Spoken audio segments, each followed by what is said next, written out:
This week, we kicked off a new series called The Flip Side, where we will be spending 4 weeks looking at the toxic side of some spiritual dynamics. Pastor Jim pulled no punches by starting off with a look at the flip side of guilt. Borrowing from Christian psychologist Becca Johnson, we're operating with the definition of guilt as an emotional response to the perception that we have broken a rule or fallen short of a standard. So right off the bat, we know 2 things. Guilt is an emotional response, and it is based on perception. Just those simple facts can be really helpful in getting a handle of the good or bad guilt that Pastor Jim discussed. Good guilt is when we feel a guilty emotion based on a correct perception, and bad guilt is when we feel a guilty emotion based on an incorrect perception. But if you're anything like me, sometimes these perceptions can get the best of us, running around in our minds, becoming warped until we aren't sure exactly what did or didn't happen to make us feel guilty. A helpful practice to combat this is to simply take our everyday thoughts and actions to God. The prayer of Examen does just that, and was first taught by Saint Ignatius in the 16th century.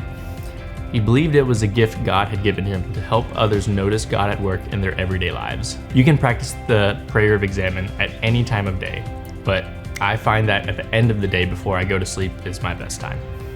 Steps are simple. First, become aware of God's presence. Simply slow your breath and focus on God's presence in prayer. Next, review your day with gratitude. What small parts of your day might you have overlooked as a gift from God that you can thank Him for now? A sunny day, a chat with a friend, a good meal, all of it counts as good. Now, in the following steps, we can really stop false guilt in its tracks. The third step of Examen is to pay attention to your emotions. Are you feeling guilty? What events led up to that feeling? And in the fourth step, you choose a specific event of the day and pray over it. What was the event that led to those guilty feelings? Was it an interaction with a coworker where you felt like you were unfair or rude? Ask God to help you accurately see that interaction in your mind and to see that coworker as He does. Maybe you were a bit quick to get angry about something. Maybe you fairly pointed out a mistake they made. Either way, this prayer can help you catch points of guilt and accurately discern if it's warranted rather than letting days go by and allowing the guilt to fester unexamined. The final step of Examen is to look forward to tomorrow.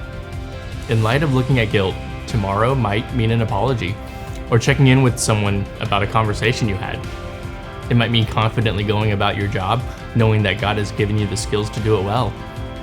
Regardless, bringing God into your days allows you to move past false guilt or ask forgiveness from true guilt. I hope that you'll spend some time today doing that.